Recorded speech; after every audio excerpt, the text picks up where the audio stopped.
بینەرانی زوم ئەم کاتەتان باش. باکووری کوردستان و تورکیا چەندین پرس بۆ تەبابەتی گفتوگۆی سیاسیەکان و میدیاکان. لەوانش پرسی سیاسی، پرسی ئابووری، پرسی پەنابەران ئەمانەوە ڕۆژەف ماونەتەوە و لەگەڵ هەندێک لە پرسەکانی دیکە. بزوتنەوەی سیاسی کورد لە باکووری کوردستان کە دەم پارتی نوێنەرایەتی بەرەی کورد دەکات لە پەرلەمان بەدەر لە پرسەکانی دیکە پەیوەست بە مەسەلەی کورد لە باکووری کوردستان و پرسەکانی دیکە لە زۆربەی پرسەکانی تورکیادا قسەی خۆیان هەیە. بەدەر لەو پرسانە شارێکی سیاسی زۆر لەسەر دەم پارتی هەیە. لە ئێستادا پرسی دانانی قەیوم لە جۆن و مێرگەی باکووری کوردستان وە خۆی ماوەتەوە. ڕۆژانە ئۆپەراسیۆنی پۆلیسی بۆ دەستگیرکردنی ئەندامان و لایەنگرانی دەم پارتی درێژەی هەیە. هاوکات نزیکەی مانگێکە سوپای تورکیا ئۆپەراسیۆنی چڕی بۆ سەر ناوچەکانی بادینان دەست پێ کردووە. لە نوێترین پێشهاتە شاندی حکوومەتی عێراق لەگەڵ ئەنقەرە ڕێکەوتنیی نوێیان ئەمنیان واژۆ کردووە. بە جۆرەی ئەو ڕێکەوتن ئەمنیە تورکیا دوو بنکەی سەربازی بۆ مەشقکردن و بەڕێوەبردننی ئۆپەراسیۆنە سەربازیەکانی لە ناو خاکی هەرێمی کوردستان لە دژی پارتی کرێکارانی کوردستان کە تورکیا بەنیازە هەمانگیان بۆ ڕوبەڕوونی پەکەکە زیاتر بکات. لە ماوەی 25 خولەکدا گفتوگۆی پێشهاتەکانی باکووری کوردستان و تورکیا دەکەین. لە ئەنقەرەوە خات و گوڵستان قلچ سەرۆکی فراکسیۆنی دەم پارتی لەگەڵە. بەڕێز گوڵستان قلچ سەرەتا بەخێراتی بۆ بەرنامەکەمە. سڵاو خێردار بن، هیوای پەخشێکی باشتان بۆ دەخوازم. سپاست دەکەم. نزیکەی مانجێکە لە هەرێمی کوردستان بە تایبەتیژە ناوچەی بادینان تورکیا ئۆپەراسیۆنی سەربازی ئەنجام دەدات. ئەمانجی ئۆپەراسیۆنەکانی ئەم جارە چییە؟ پێتان وایە تا ماوەی چەند ئۆپەراسیۆنە سەربازیەکان بەردەوام دەبێت؟ سەرەتا دەمەوێت سڵاو و ڕێز بە گەلی خۆمان لە باشوور بگەێنم. لە ڕاستیدا ماوەیەکی زۆرە تورکیا خاکی وڵاتانی دراوسەی داگیر کردووە. لە خاکی وڵاتانی دیکەیە بنکەی سەربازی دروستەکە و بەداخەوە تا دێت زیاتر داگیرکاری دەکات. خاکی وڵاتانەی کردووە بە ناوەندێکی سەربازی بۆ هێرشەکانی. وەک ئێوەش دەزانن تورکیا بەشێک لە خاکی ڕۆژاوای کوردستانی داگیر کردووە. لە گرێسپی، ئەفرین، سەرێکانی بنکەی سەربازی هەیە و خاکەکەی داگیر کردووە. بۆتە مەترسیەک بۆ سەر ڕۆژاوای کوردستان. وەکو ئاشکرایە لە باشووری کوردستانیش تورکیا چەندین بنکەی سەربازی هەیە. ئەو بنکانەش وەکو ناوەندێک بۆ بەڕێوەبردننی ئۆپەراسیۆنی سەربازی بۆ سەر باشووری کوردستان بەکاردەهێنێت. ئێمە ئەوەش ئەزانین کە لەم ماوەیەدا سوپای تورکیا چەندین گوندیان بردومان کردووە و چەندین گوند بەو هۆیەوە چۆڵ کراون. گەلی ئێمە لە باشوور لەسەر زێد و خاکی خۆی و گوندی خۆیان بە ناچاری کۆچیان کردووە. تەواوی ئەنجامدانی ئەم ئۆپەراسیۆنە بە شێوەیەکی ئاشکرا بۆ داگیرکردنی خاکی باشووری کوردستانە. دەتوانین لە ئێستادا بڵێن داگیرکردنی هەرێمی کوردستان هەنگاو بە هەنگاو دەستی پێکردووە. ئەوە تا لەوێ ژماری بنکەکانی سوپای تورکیا تا دێت زیاتر دەبێت. بۆ هۆیشەوە بە دیاریکراوی ژماری بنکەکان بە تەواوەتی نازانین، بەڵام 37 بۆ 38 بنکەی سەربازی تورکیا هەیە. ئێمە پێمان وایە کە ژماری بنکەکان زۆر لەوەش زیاترە. تورکیا بنکەی ئۆپەراسیۆن و بنکەی قەرەقۆڵیان هەیە. کاتێک تورکیا ئەم داگیرکاریە دەکات گوێ بە یاسا نێودەوڵەتیەکان نادا، یاسا پێشێلەکات. تورکیا دەیەوێت لە ڕووی سەربازی و لە ڕووی سیاسی و ئابووریەوە باشووری کوردستان کۆنتڕۆڵ بکات و بە تەواوەتی بیخاتە ژێر کاریگەری خۆیەوە. لە ئێستادا بەڕوونی ئەوە دەبینین کە دەیەوێت بە شێوەیەکی باڵادەست و بە شێوەیەکی دیفاکتۆ باشوور بەڕێوە ببات. تورکیا بۆ گەیشتن بەو ئامانجەی پەیوەندیەکانی لەگەڵ حکوومەتی ناوەندی عێراق پێشخستووە. هاوکات لەگەڵ لایەنەکانی باشووری کوردستان و بەو ئامانجە پەیوەندیەکانی پێشخستووە و زەمینەسازی بۆ کردووە. لێرەدا تورکیا مەسەلەکە وا نیشانەدات کە بە پاساوی پرسی ئەمنی ئەو کارە بکات و ئۆپەراسیۆن ئەنجامەدا، بەڵام لە ڕاستیدا مەسەلەکە پەیوەندی بە پرسی ئەمنیەوە نییە. تەواوی گەلانی تورکیا و ڕۆژهەڵاتی ناوین زۆر باش دەزانن کە تورکیا ئامانجی داگیرکاریە لە باشووری کوردستان و لە ئۆپەراسیۆنە سەربازیەکاندا بە پاساوی بوونی پەکەکە دەیەوێت ڕەوایەتی بدا بەو داگیرکاریانەی کە دەیکات. لە کاتێکدا دەزانین کە لەم ڕۆدا مەسەلەی پەکەکە لە دەرەنجامی پرسی کوردەوە سەری هەڵداوە. لە تورکیا 100 ساڵە پرسی کوردبوونی هەیە کە پرسێکی 100 ساڵەی دەوڵەتی کۆماری تورکیایە. بەهۆی سیاسەتی دەوڵەتی تورکیا ئەم پرسە سەری هەڵداوە و تا ئێستا چارەسەری پرسەکەش نەکراوە. تورکیا هەموو بژاردەیەکی چارەسەری پرسی کورد لە ڕێگەی ئاشتەوایی و دیموکراتیەوە ڕەت دەکاتەوە. هۆکاری پرسەکەش تورکیایە. لە کاتێکدا دەرفەتی ئەوە هەیە کە بژاردەی ئاشتی بۆ چارەسەری پرسی کورد بگرێتە بەر. مافە دەستوریەکانی کورد بدرێت، مافی تەواوی گەلانی تورکیا لە ڕێگەی دەستورەوە بدرێت، لە بری ئەوە بژاردەی سەربازی و داگیرکاری گیراوەتە بەر. دەیانەوێت بە سیاسەتی شەڕ بە ئامانجێ بکەن و لە پشت ئەمەشەوە ئامانجی داگیرکردنی باشووری کوردستانیان هەیە. وەک خۆیان ئاماژەیان پێداوە سنوورەکانی میساقی میلی زیندووەکەنەوە. ئەم سنوورە لە مووسڵەوە تاوەکو کەرکووک دەگرێتەوە و لە ڕۆژاوای کوردستانیش هێڵێک بە قوڵی 30 کیلۆمەتر داگیر بکەن و خۆیان بەڕێوەی ببن. زۆر بەڕوونی ئەو داگیرکاریانە دەبینین، بە ئاشکرا داگیرکاریەکی گەورە هەیە. ئەم داگیرکاریە بۆ داهاتوو لێکەوتەی خراپتری دەبێت ئەگەر بێت و ڕێگری لێ نەکرێت. ماڵی کورد وێرانە بێت. ئەگەر بێت و گەلی ئێمە لە باشوور لەگەڵ حکومەتی هەرێم هەڵوێستی جدیان لەسەر ئەم داگیرکاریانی تورکیا نەبێت، تەنانەت ئەگەر بێت و حکومەتی ناوەندی عێراق هەڵوێستی دەربارەی داگیرکاری تورکیا لە ناو خاکی باشووری کوردستان نەبێت، بە پلەی یەکەم قەواری هەرێمی کوردستان لە ژێر مەترسی جدیدا دەبێت. دواتریش ئەگەر بێت و باز لە مانەوەی ئیداری باشووری کوردستان بکەین، ئەوە شتێکی خەون دەبێت لە کاتێکدا لە ئێستادا بە ئاشکرا ئەک پارتی لەوێ دەیەوێت باشوور بەڕێوە ببات. کاریگەری خۆی لەسەر بڕیارەکانی ئیداری باشوور هەیە بە شێوەیەکی ئاشکرا مابینین. بۆ نمونەش کاتێک پارێزگاری کەرکووک هەڵبژێرە، دەبێت بپرسین بۆچی هەڵبژاردننی پارێزگاری کەرکووک هێندە دواکەوت. لەبەرەوەی کە تورکیا ڕاستەوخۆ دەزوەردانی لەو بابەتەدا هەبوو. تورکیانەی دەویست پارێزگاری کەرکووک بۆ جۆر هەڵبژێرێت. لەوێ بە تایبەت لە ڕێگەی بەرەی تورکمان و هەندێک لایانی دیکەوە با بڵێن لە ڕێگەی پارتی و بەرەی تورکمانی و یەکدوو لایانی دیکەوە ویستیان مافی پارێزگار لە یەکێتی وەربگرنەوە. ئەوە پیلانێکی زۆر ڕوونی تورکیا بوو. هەرچەندە دادگا بڕیاری خۆی لەو بارەیەوە داوە، بەڵام کاتێ تورکمانەکان داوای یاساییان لە دادگا تۆمار کرد، بەویستی تورکیا ئەو کاریان کرد. دەبێتەوە بزانین کە تورکیا بە تەنها لە ڕێگەی سەربازیەوە دەزوەردان و داگیرکاری لە باشووری کوردستانە ناکات. بە تەنها گوندەکان چۆڵ ناکرێت، خەڵک ئاوارە ناکا بە تەنها، یان بە تەنها چەکدارەکانی سوپای سووریای ئازاد ناباتە ناو خاکی و باشووری کوردستان و شەڕیان پێ بکات. بەڵکو تورکیا دەیەوێت لە هەموو ڕوویەکەوە ئابڵوقەی باشووری کوردستان بدات. دەیەوێت ئەو پەیامە بە باشووری کوردستان بدا کە بڵێت بەبێ من بوونت نییە، بەبێ من ناتوانی پێش بکەوی، بەبێ من ناتوانی لەسەر پێی خۆت بۆستیتەوە و ئیداری خۆت بدەیت. بێگومان ئێمە لەم خاڵەدا ڕخنەی جدیمان لە باشووری کوردستانەیە. خودی باشووری کوردستان بەرپرسیارە کە دۆخەکەی گەیاندووە بەم ڕەوشەی ئێستا. Güney yönetiminin bizzat sorumlu olduğunu ifade etmemiz gerekiyor. کەواتە هەرێمی کوردستان لە کوێی ئەم ئۆپەراسیۆنانەی ئێستادایە کە تورکیا لە ناوچەی بادینان ئەنجامی دەدات. ئایا ئێوە وەک دەم پارتی بۆ وەستانی ئۆپەراسیۆنەکان لە ڕێگەی هەرێمی کوردستانەوە لەو بارەیەوە هیچ داواکاریەکتان ئاڕاستەی لایەنەکان کردووە؟ لە ڕاستیدا لە دیدی ئێمەوە پارتی ڕاستەوخۆ لەناو ئۆپەراسیۆنەکاندا بەشدارە. گرتە ڤیدیۆیەکان لە ناوچەکەوە دێن، دەیان بینین کە پێشمەرگەی یاوەری هاتنی سوپا و تانکی تورکی دەکات بۆ ناوچەکە. یان لە هەندێک ناوچە سەربازی تورکیا جلی پێشمەرگە لە بەردەکات و لە ناوچەکە لە نزیک بنکەکانی پێشمەرگەوە جێگیر دەکرێن. لەو شوێنانی کە تورکیا بنگە و بارەکەی سەربازی دروست دەکات، دوجار شوێنەکە خاکی باشوورە و لەژێر کۆنتڕۆڵ و چاودێری ئیداری باشووری کوردستانە. ئەوەش دەزانین کە ئەو کارە بە ڕەزامەندی پارتی دەکات. بەو پێیە بەشێک لەو داگیرکاریە گەورەیە بە جۆرێک پارتی هۆکارە بۆ پەلکێشی داگیرکاریەکانی تورکیا لە باشوور. هەموو ئەو بێدەنگیانەی لە پاڵ بردومانی گوندەکان لە ڕێگەی فڕۆکەی بێفڕۆکەوانەوە و فڕۆکە جەنگیەکانەوە دەکرێت، شوێنە نیشتەجێکان وێرانەکرێن و خەڵکی مەدەنی دەکرێن ئامانج و سووتاندنی کێڵگە و کشتتوکاڵی خەڵکی مەدەنی کۆچکردنی خەڵکی گوند لە ناوچەکەیە. ئەمانە کارە ساتە. تەنانەت دەبینین خودی پێشمەرگە دەچن گوندەکان چۆڵ دەکەن. لەبەر ئەو هۆکارانە گەر وەڵامی پرسیارەکەت بەمەوە کە بڵێم ئیداری باشوور لەکوێ ئۆپەراسیۆنەکاندایە، بەڵێ خودی خۆیان بەشدارن لە ئۆپەراسیۆنە. لە ناوەندی ئۆپەراسیۆنەکانن و هەماهەنگیان هەیە و پێکەوە ئۆپەراسیۆنەکان بەڕێوە دەبن. دەمەوێت ئەوەشت پێ بڵم کە کاتی خۆی بەڕێز بارزانی دەیگوت لەگەڵ شەڕی براکوژی دانین و ڕێگە نادین شەڕی کورد لەگەڵ کورددا دروست ببێت. بەڵام دەبینین هەنگاو بە هەنگاو خەریکە شەڕی براکوژی دەست پێ دەکات. تورکیا بە تەنها ئەم ئۆپەراسیۆنانە ئەنجام نادات، هاوکاری دەکرێت. لە ساڵانی 90ەکان ئەو ئەزمونانەمان هەبووە. کورد بەرامبەر بە کورد شەڕی کردووە، یان لە دژی یەک بە شەڕیانداون و لە کۆتاییشدا هەر کورد زیانی کردووە. ئێمە دیسانوانە لە مێژوو وەرناگرین، خەریکە هەڵەکانی ڕابردوومان دووبارە ئاکەینەوە. لە سەدەی 21 داین. گەلانی دنیایەکێتی گەلەکەیانە پارێزن، گەلانی دنیا بەرژەوەندی خۆیانە پارێزن. لە کاتی هەر مەترسیەک بۆ سەر نەتەوەیەکەیان دەست بەجێ کۆ دەبنەوە و هەڵوێستیان یەک دەبێت. بەداخەوە هێشتا ئێمە سەرقاڵی بەرژەوەندیەکانی لایەنێکین، پارتی بەدوای بەرژەوەندی بنەماڵەیی و عشیرەتی خۆیەوێتی، یان بە بیرکردنەوەی ناوچەیەوە هەڵسوکەوت لەگەڵ ڕووداوەکانە ئاکات، بۆتە بەشێک لە سیاسەتی داگیرکاری دەوڵەتی تورک و دەبێت ئەوە بڵێن کە ئەم هەڵوێستە لە لای هیچ کوردێک جێگای قبولکردن نییە.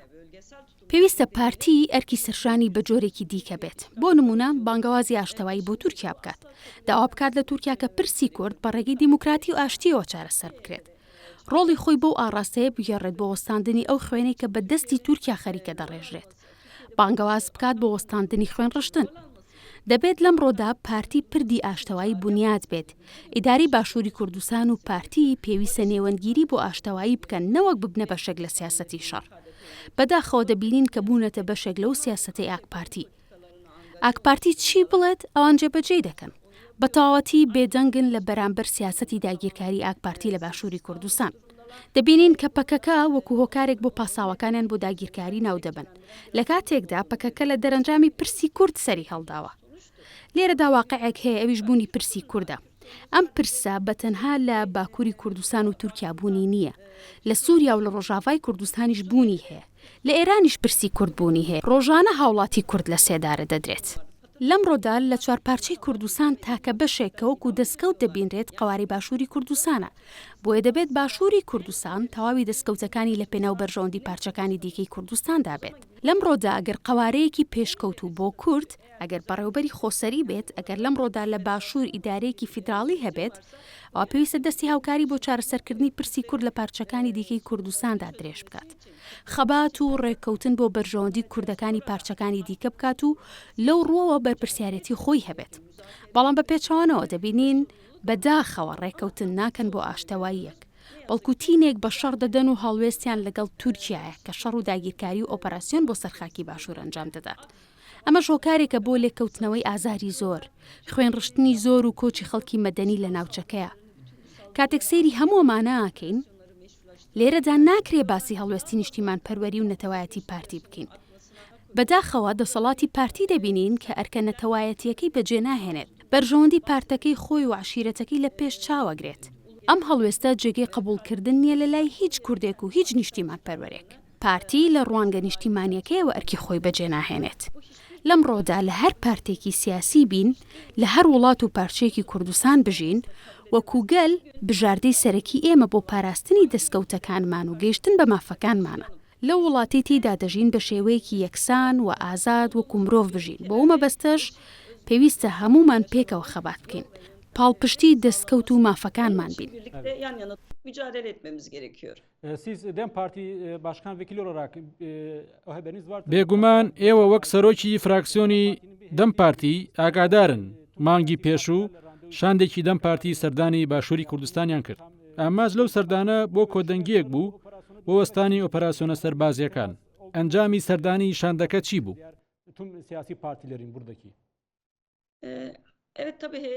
شاندی پارتەکەمان هاتنە باشوور و لەوێ زنجیرەیەک دیداریان ئەنجامدا. ئەمانج لە هاتنی شاندەکە لە باشووری کوردستان وەکو دەزانن لەوێ ئۆپەراسیۆن دەکرێت سەر ئەندامانی سیاسیمان و ئەوانەی کە لە باکووری کوردستانەوە بە هۆکاری سیاسی هاتوون بۆ باشووری کوردستان، لەوێ زۆربەی هاوڕەکانمان دەکرێنە ئامانج و دەکوژرێن. یەک لە تەوەری گفتوگۆکان لەسەرەوە بوو کە وەکو دەزانن لێرە گۆشەگیریەکی جدی لەسەر عەبدوڵڵا ئۆجەلان هەیە. بۆ شکاندنی ئەو گۆشەگیریە ئێمە تێکۆشان دەکەین، بە تەنها لە باکوور نابەڵکو لە پارچەکانی دیکەی کوردستانیش. دەمانەوێت هەڵمەتێک ڕابگەێنین تاوەکو تورکیا ملکەچی یاسانێ و دەوڵەتیەکان و مافەگەردوونیەکان بێت. بەدەر لەم بابەتەش بێگومان شاندەکەمان گفتوگوی لەسەر داگیرکاریەکانی تورکیا کردووە. تاوەکو کۆدەنگیەک لە دژی داگیرکاری تورکیا دروست ببێت و ڕێگری بکرێت لە خاپۆرکردنی گوندەکان و سوتاندنی دارستانەکان، چونکە وێرانکردنی ژینگەی باشووریش لە ئارادا هەیە. ڕێژێکی زۆر لە دارەکان دەبڕێنەوە لە گوندەکان. لەسەرم تەوەرانە شاندەکەمان کۆبوونەوەیان لەگەڵ لایەنەکان ئەنجامدا. دەتوانم بڵێم بە شێوەیەکی باش دیدارەکان بەڕێوە چوون. لەوێ لەگەڵ ڕێکخراوەکانی ژنان کۆبوونەتەوە تاوەکو هەماهەنگی زیاتر لە نێوان ژناندا هەبێت، لەگەڵ دەستگاکانی ئەوێ وەکو پەرلەمانتاران وەکو سەرۆکی پەرلەمان کۆبوونەتەوە. ئەو کۆبوونەوانە لەگەڵ لایەنی باشوور بە گرنگ دەزانین. وەکو دەمپارتی بە پێویستی دەزانین کە کۆبوونەوەی زیاتر لە نێوانماندا هەبێت. هەرچەندەکە لەگەڵ پارتی سیاسەتێکی جیاوازمان هەبێت و لە وڵاتی جیاواز بژین، لە کۆتاییدا نەوەی یەک نەتەوەی. هەر بۆیە بەرەو پێشبردننی پەیوەندیە سیاسی و دیبلۆماسیەکانمان بە گرنگ دەزانین. وەکو دەمپارتیش لە پێشینەی کارەکانمانی دەبینین. دەمانەوێت لە پەیوەندێکی نزیکتر دابین لەگەڵ باشوور. لەم خاڵەدا هەڵوێستی نیشتیمانی گەلی باشوور بە گرنگ دەزانین. ئێمە لە هەر کوێیەک بین پێویستە لەسەر بەرژەوەندی هاوبەشیە نەتەوایەتیەکانمان هاوهەڵوێست بین. بۆ مەبەستەش دەبێت پاڵپشتی یەکتری بکەین. دەمەوێت ئەوەش بڵێم کە ئەوەی ئەو کارە نەکات و لە برژەوەندی گەلەکەی نەبێت ئەوە لە مێژوودا هەڵوێستی لە لای گەلەکەمان لە یاد ناکرێت. ئەمڕۆ لە هەر شوێنێکی دنیا گەلانی دنیا لەسەر پرسێکی نەتەوایەتی خۆیان دەست بەجێدێنە سەرخەت و یەک دەگرن و پاڵپشتی یەکتری دەکەن. ئەوە تا لێرە بۆچی تورکیا دەسوەردان لە کەرکووکدا دەکات؟ لە بەربوونی تورکمانەکانە. بەڵام ئێمەی کورد سەرڕای ئەوەی کە میلەتێکی گەورە و فراوانین بۆ بەرژەوەندیە نەتەوایەتیەکانمانە گەر نەتوانین یەک بگرین ئەوە پێویستە هەرکەس لە لای خۆیەوە ڕخنە لە کەم و کورتیەکانی بگرێت. وەکو دەمپارتی ئێمە پێداگری لەوە دەکەینەوە کە پەیوەندیەکانمان لەگەڵ لایەنە سیاسیەکانی باشوور، ڕێکخرا و سەندیکاکان بەهێزیان بکەین. بێگومان ئامانجی سەرەکیمان بۆ پاراستنی بەرژەوەندیە نەتەوایەتیەکانمانە. Ulusal değerlere bağlılık olduğunu ifade etmem gerekiyor. Evet, bildiğiniz gibi 2016'dan sonra askeri operasyonlar da لە پاش 2016 بەدەر لە دەستپێکردنی ئۆپەراسیۆنە سەربازیەکان ئۆپەراسیۆنی پۆلیسی بۆ دەستگیرکردنی ئەندام و لایەنگرانی پارتەکان دەستی پێکرد. تا ئێستا چەند ئەندامی ئێوە زیندانی کراوە. tutuklamaları, rakamlara ilgili bir detay var mı sizin elinizde? Ya şöyle bizim لە ڕاستیدا ژمارەیەکی دیاریکراومان لەلا نییە لەبەرەوەی کە ژمارەی دەستگیرکردنەکان زۆرە. ڕۆژانە ژمارەکانە گۆڕن. هەموو ڕۆژێک ئۆپەراسیۆنی پۆلیسی ئەنجام دەدرێت. ئێوەش بوتاداچوون لەسەر ڕەوشی تورکیا دەکەن. تەنانەت لە ماوەی یەک مانگدا هێندە دەستگیرکردن هەبوو کە خۆشمان نازانین ژمارەکە چەندە. ئەوانی کە لە ئاهەنگەکاندا لەسەر هەڵپەڕکێ و گۆرانی کوردی دەستگیرکراون زۆرن. هەر جارە و بە پاساوێک ئۆپەراسیۆن دەکرێت و خەڵک دەستگیرەکەن. ئەوەندە ئازانین نزیکەی 10,000 ئەندامی سیاسیمان دەستگیر کراون. دیسان بەهۆی ئەو نایاسایی و نادادپەروەریەوە ژمارەیەکی زۆر سیاسی کوردەکان کۆچیان بۆ ئەوروپا کردووە. پاکتاوی سیاسی لە دژی کورد هەیە. وەک دەمپارتی لەژێر فشارێکی زۆر دەین. بێگومان هەموو ئەمانە ئێمە لە سیاست و خەبات پاشگەز ناکاتەوە. Aynı kararlılıkla devam ediyoruz. Bundan sonra da bu mücadeleyi büyüteceğiz. Onu ifade etmek isterim. Evet. هەڵوێستی دەم پارتی سەبارەت بە ئەنجامدانی هەڵبژانی پێشوەختە چییە؟ ئایا بۆ ڕزگاربوون لە کێشەکانی ئێستای تورکیا بە پێویستی دەزانن هەڵبژانی پێشوەختە ئەنجام بدرێت؟ Kesinlikle Türkiye'nin bir erken بێگومان تورکیا پێویستی باڵبژاردننی پێشوەختە هەیە. لەوە زیاترگەلی تورکیا قابلی دەسەڵاتی یەکپارتی و مەهاپەنین. ئێمە چەند جارێک بانگەوازی ئەومان کردووە کە پێویستە تورکیا بە زووترین کات هەڵبژاردننی پێشوەختە ئەنجام بدات. پێویستە هەڵبژاردننی پێشوەختە بە جۆرێک بێت کە لە ئاست چاوەڕوانەکانی کۆمەڵگەدا بێت و ئامادەکاری بۆ بکرێت. کارەکە بە تەنها بەویستی پارتە سیاسیەکان نابێت. بانگەوازی کۆمەڵگە بۆ ئەنجامدانی هەڵبژاردننی پێشوەختەش گرنگە. بەدەر لە هەڵبژاردننی پێشوەختە تورکیا هیچ بژاردێکی دیکی لە بەردەمدانە. تا 4 ساڵی دیکە تورکیا قابلی ئەوە نییە لەلایەن دەسەڵاتێکی فاشیست و ئەنتیدیموکراتیەوە بەڕێوە ببرێت کە یاسا ناناسێت، دەستور ناناسێت، دان بە یاسای نێودەوڵەتی دانانێت. بەم جۆرە چانسیەوەی نییە کە بۆ ماوەیەکی زۆر درێژە بە دەسەڵاتی خۆی بدا. لەبەر ئەوە لەگەڵەوە داین کە بە زووترین کات سندوقی هەڵبژاردندا بنرێت و خەڵک ئیرادەی خۆی دیاری بکات. لە هەڵبژاردننی پێشوودا بینیمان کە ئیتر دەسەڵاتی یەکپارتی پشتیوانی لێ ناکرێت. سەدا 78 خەڵکی شارەکانی تورکیا دەسەڵاتی خۆجێیان گۆڕی و دەنگیان بە ئاکپارتی نەداوە. ئەوە پەیامێکی ڕوونەکەی تر میلەت دەسەڵاتی ئاکپارتی ناوێت. نایەنەوێت ئاکپارتی بەڕێوەیان ببات. لەم ڕووەوە ئێمەش پێمان وایە کە بە زووترین کات هەڵبژاردننی پێشوەختە ئەنجام بدرێت.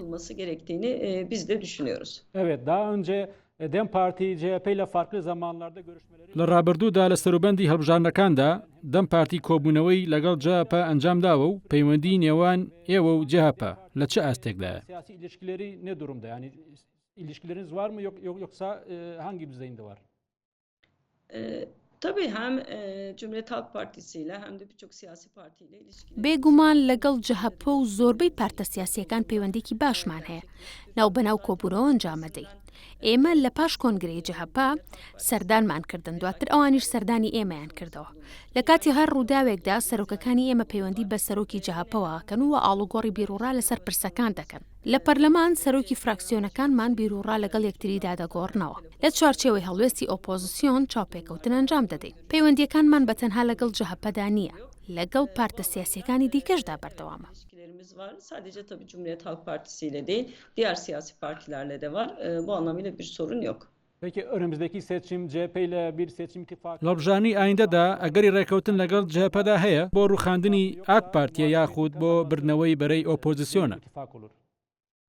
Bu soru için çok erken.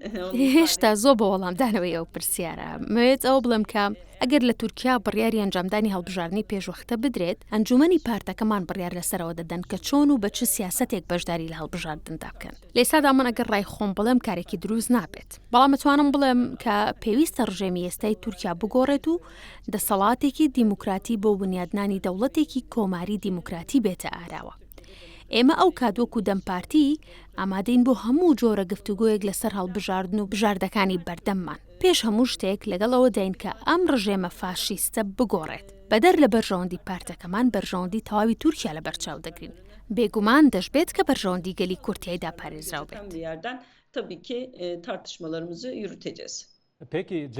لە هەڵبژانی شارەوانەکانی ئەم ساڵدا جاپا پارتی یەکەم بوو لە زۆربەی ڕاپرسەکاندا دەرکەوتووە کە دەنگانی جاپا لە پێشەوەی بە بۆچوونی ئێوە لە هەڵبژارنی داهاتوودا ئەگەر هەیە جاپا دەسەڵات بگرێتە دەست ئەگەر بێت و جەهەپە و بەرەی ئۆپۆزیسیۆن سیاسەتێکی هەڵە نەکات ئەوە لە هەڵبژاردننی داهاتوودا ئاکپارتی بەدڵنیاییەوە هەڵبژاردن دەدۆڕێنێت لە ئێستاوە ئەو شکستە دەبینرێت لە ڕاپرسیەکاندا ئەوەی نیشانداوە و لە دوای هەڵبژاردننی شارەوانیەکانیش ئەو شکستەمان بینی بەدەر لەوانەش کاردانە و ناڕەزایەتی خەڵک لە دەسەڵاتی ئاکپارتی تا دێت زیاتر دەبێت ئەگەر بێت و لە هەڵبژاردننی داهاتوودا کاندیدێکی باش هەبێت و ئۆپۆزیسیۆن هەڵی گەورە نەکات یان ئاکپارتی هەوڵێکی گەورەی بۆ تێکدانی هەڵبژاردن نەبێت پێم وایە کە ئۆپۆزیسیۆن بە ڕێژەیەکی بەرچاو سەرکەوتن بەدەست دەهێنێت ویستی تورکیا بۆ ئاساییبوونەوەی پەیوەندەکانی لەگەڵ سووریا هۆکارەکەی بۆچی دەگەڕێنەوە ئایا ئەمە کاریگەری لەسەر کوردی ڕۆژئاوا چی دەبێت؟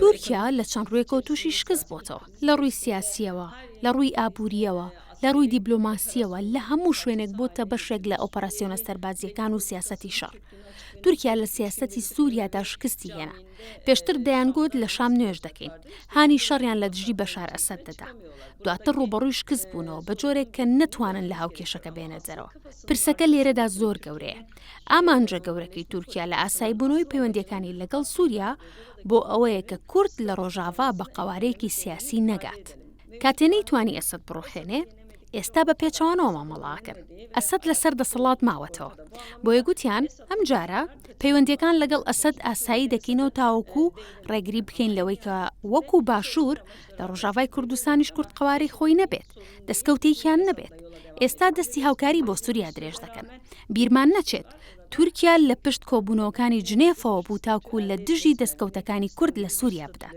ئەگەر تورکیا بەڕاستی نیەتی یاشتەوایی لەگەڵ سووریادا هەیە دەتوانن لەگەڵ ئەسەد کۆ ببنەوە کەس لەسەر ئەمە هیچ ناڵێت بەڵام دەشبێت هاوکات تورکیا دیدارەکانی لەگەڵ ئیداری خۆسەر لە ڕۆژاوا دەست پێ بکات ئەگەر لە خەمی ئاشتیدایە بۆ ناوچەکە بەڵام دەزانین کە نیەتیان شتێکی دیکەیە ئەویش بۆ لێدانی دەستکەوتی کوردە لە ڕۆژاوا تورکیا خاکی ئەفرین و گرێسپی و سەرەکانی داگیر کرد ئێستاش نیەت و هۆکارەکان لە پشتویستی دیدارەکانی لەگەڵ ئەسەد دەزانین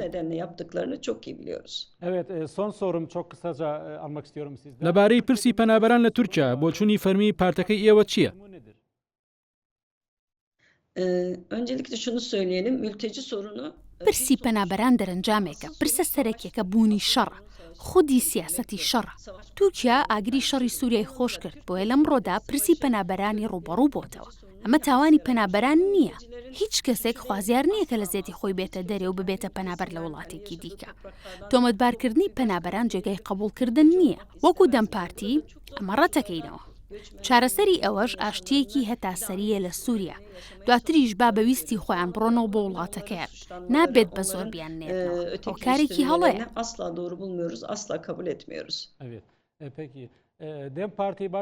سەرۆکی فراکسیۆنی دەمپارتی خاتۆ گوڵستان قلچ سپاس بۆ بەشداریکردنتان منیش سپاستانەکەم وە بە هیوای پەخشێکی باش بینەرانی زووم هاتنە کۆتایی گفتوگۆی ئەم جارەمان هەر شاد بن